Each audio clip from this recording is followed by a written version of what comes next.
Hey y'all, so we're going to be doing a little management here. We are up in kind of the main part of the garden. We're by the girls' duck pen. There are quite a few trees that are getting a little too tall. We do manage this area pretty similarly to the agroforest. We have a lot of trees planted that we cut down and use for mulch. So I'll go ahead and show you what it looks like and what we're going to be cutting today. All right, so first on the list is this right here is a Muntingia, a Panama berry. It has been fruiting and fruiting and fruiting. It has finally slowed down a little bit, so I don't feel bad about pruning it right now. Really great little snacks for the ducks. They enjoy those. They just drop to the ground so they can eat them. Next up is this avocado right here. As you can see, it's getting pretty tall, spindly. It only has 3 fruit on it. Those came last year, but this is about to flower. Last year it flowered in mid-February. It is the beginning of January right now, so we want to make sure we get this pruned before it tries to flower again. All right, so coming around here, we also have quite a few Ingas in the pen. They're getting a little tall. These are probably up around 25 feet, you know, like 8 meters, somewhere around there. So it is time to get them down. We want to take this canopy down to maybe 10 or 12 feet, somewhere around there. Just keep it more manageable, so when we prune it, it's not going to be as devastating if we drop things down on our baby things down below.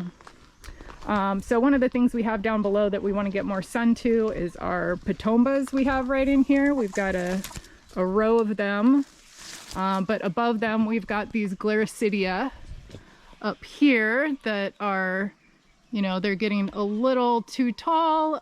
It is time to get those down and mulch them. And let's see what else we got. Just pop in here. So we've also got kind of an avocado here, and that we don't necessarily need. There is a Champajack just beyond that. We did show that in another video. We are trying to get more sun on that. It's a pretty large tree. We think it's ready to flower, so we just want to get more sun on that. And then we've got these Pachiras right here. There's one here and one over there. Those we also want to take down. We may cut that big leader there and take it down to kind of this lower whorl of branches that we got going on. So yeah, gonna be getting a lot done today, a lot of mulch on the ground. We'll go ahead and show you what that looks like doing the time lapse.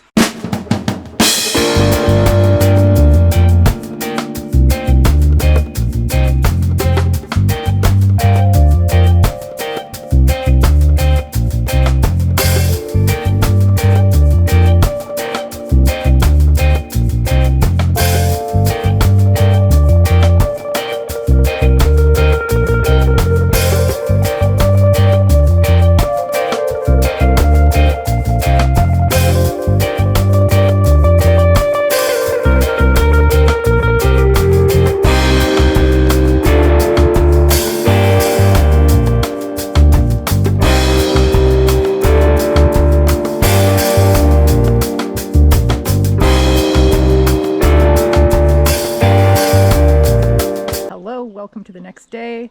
I think we may have forgotten to tip the camera down a little bit when we were doing that time lapse. So towards the end, sorry about that if you missed a little bit of our groundwork or lower strata work there.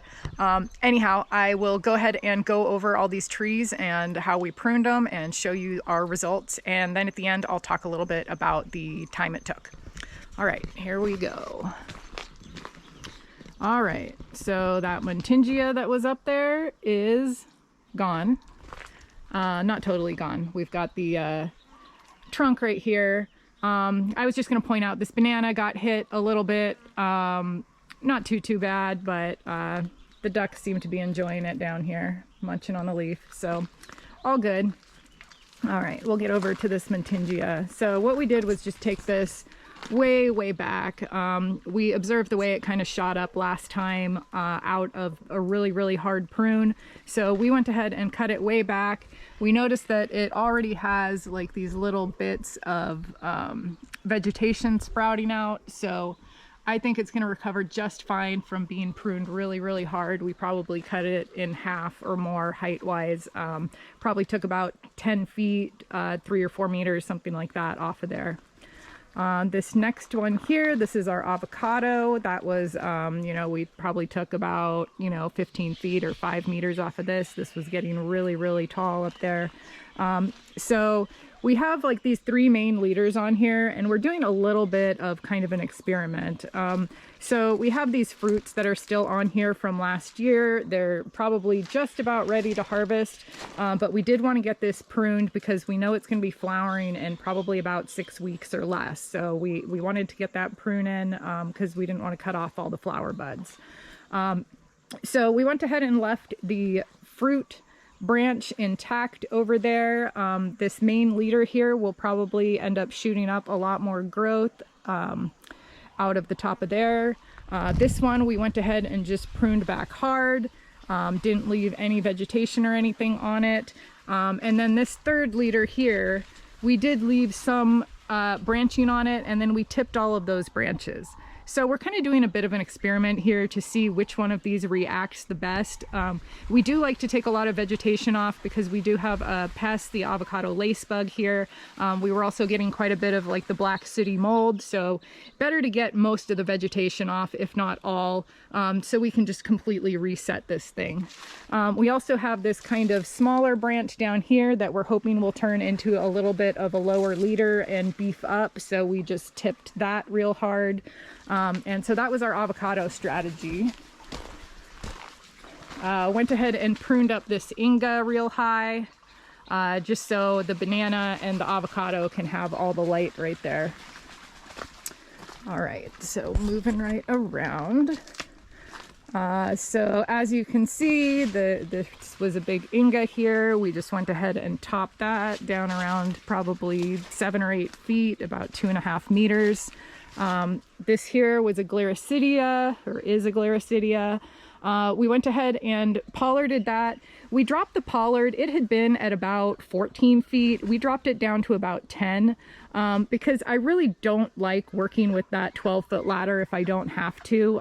It's just kind of bulky and it's hard to really like get into here and manage. So if I can get to these with the 6-foot ladder in the future, that is ideal. There's another Gliricidia there that we went ahead and pollarded, and we just kind of trimmed up this kukui here and tipped all of these patombas. So that should make them bush out with lots of new growth, especially now that they've got all this sunlight.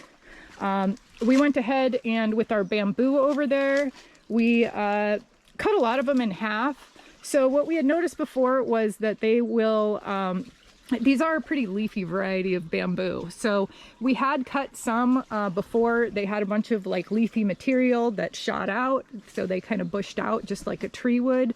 So we're going to play with that and have those, see if those will create a lot of leafy material down low.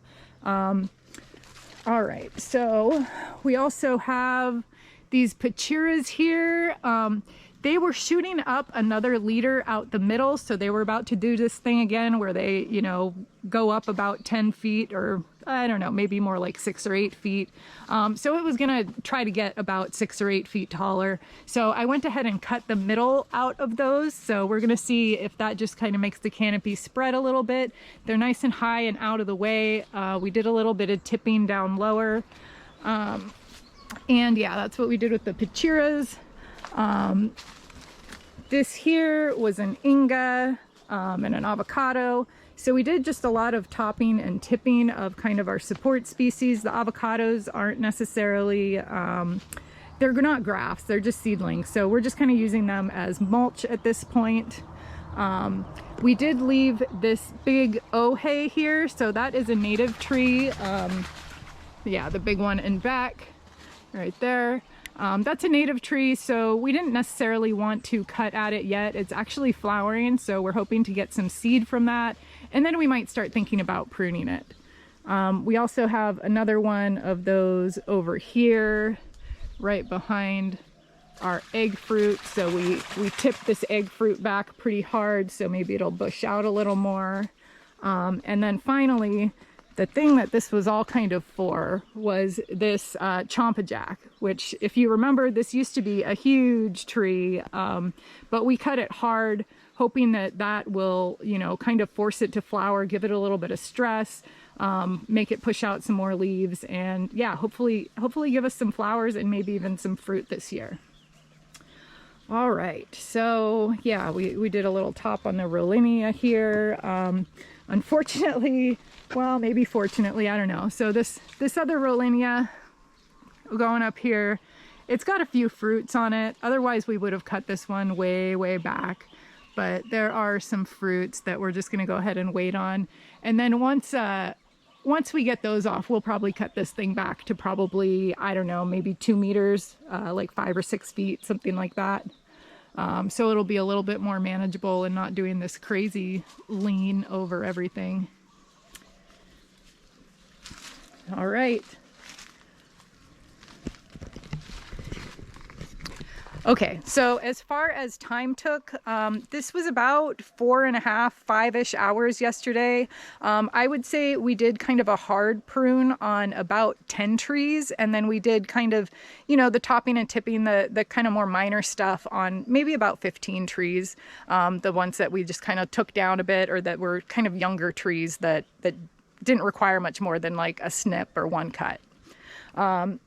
So yeah, all in all, pretty manageable. Did quite a few trees, got a ton of mulch on the ground. I'm not even sure if I showed that. Let's just show some of this mulch. There's quite a bit out there with the Gliricidias and peppers. We got this cut nut here, plenty of mulch on the ground. And this whole zone here got quite a bit of mulch.